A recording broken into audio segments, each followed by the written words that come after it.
Once upon a time there was a man who had two wives. One day, his first wife became ill.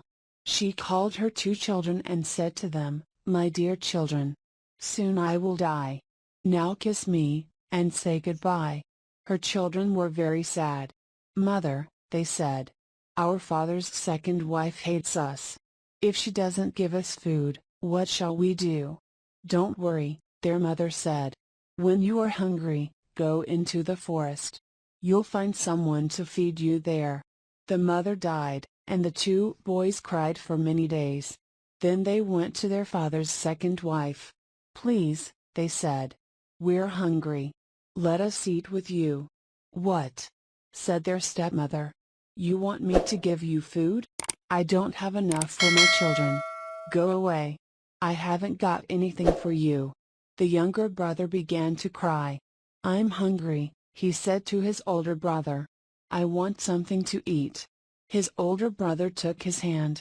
"Don't worry," he said. "Remember what our mother said. We'll go into the forest and find someone to feed us there." So the two children went into the forest, and there they found a cow. The cow was very kind to them. Every day she gave them food to eat. The children were happy. They were never hungry now. The children of the second wife could not understand it. "Who feeds you?" they asked their brothers. "Why are you never hungry? And why do you go to the forest every day?"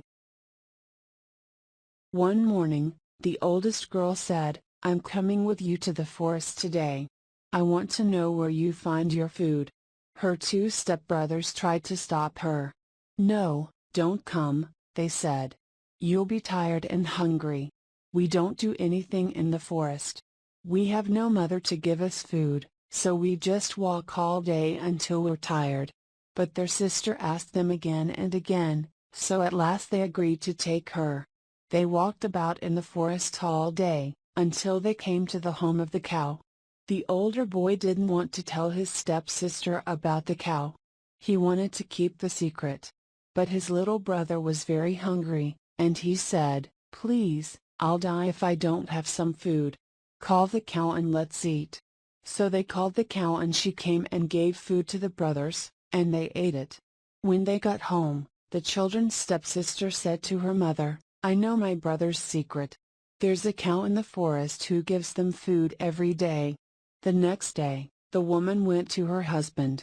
"Husband," she said, "you know that I'm pregnant and our new baby will soon be born. I need to eat very good food. If I don't eat well, the baby won't be strong. Bring me the cow from the forest." "What cow?" her husband said. "I don't have a cow." His wife became angry. "I know your secret," she said. "I want the cow that feeds your children." So her husband brought the cow from the forest and gave it to his wife. "Kill it," she said. "I must eat its meat to make my baby strong." Her husband tried to argue with her, but she didn't listen to him. At last, he agreed to kill the cow. He picked up his knife and cut the cow's throat, but the cow refused to die. Then his wife said, "If the cow doesn't die, I will kill your two children." When the children heard this, they said, "Let the cow die," and she died. The woman tried to skin the cow, but the skin refused to come off the meat. "If this skin doesn't come off the dead cow," the woman said, "I will kill the children." When the children heard this, they said, "Let the skin come off," and the skin came off the dead cow. The woman put the meat into the pot and tried to cook it, but the meat refused to cook. "If the meat doesn't cook, I will kill the children," said the woman. When the children heard this, they said, "Let the meat cook," and the meat began to cook. When the meat was cooked, the woman tried to take the pot off the fire, but the pot didn't move. "If the pot doesn't come off the fire, I will kill the children," said the woman. When the children heard this, they said, "Let the pot come off the fire," and it came off the fire. Then the woman took the meat out of the pot, and ate it. The two brothers were worried now. "Our stepmother has killed our cow and now she wants to kill us," they said. "We must run away." So they ran away into the forest. There, They lost each other. One brother went one way. The other went another way.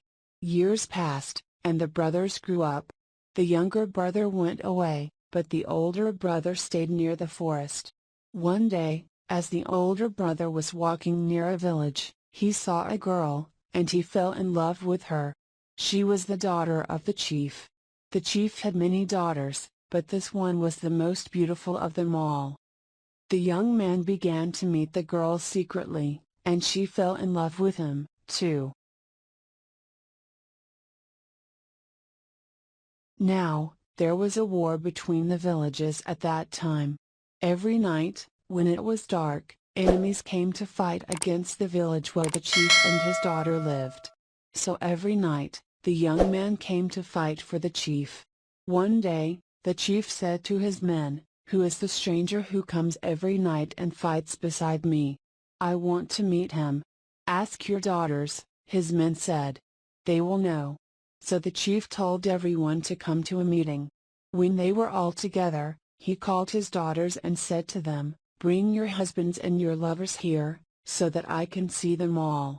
So all the chief's daughters came with their husbands and their lovers.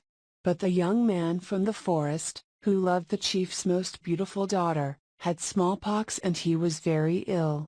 He sat far away from the others and did not look up at the chief. The chief's beautiful daughter ran up to him and took his hand.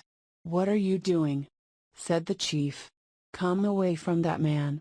He has smallpox." "But father," said the girl, "this is the man who fights beside you every night. He is brave and strong. I love him and I want to marry him." The chief was angry when he heard this. He didn't want his daughter to marry a man with smallpox. He began to shout at her. Then he stopped. Everyone was looking at him. "What's the matter?" asked the chief. "Why are you all looking at me?" Your head, sir," the people said. "Look. It's growing. It's getting bigger and bigger." The chief put his hands up to his head. It was true. His head was growing bigger and bigger. "Please, father," his daughter said, "please let me marry this man. If you don't let me marry him, your head will grow and grow. If you do, it will become the right size again." Everyone said, "Yes, sir, let her marry the young man. Do what she says." So the chief agreed to the marriage. At once his head stopped growing and became the right size again. Then the young man and the chief's daughter were married, and they lived happily ever after.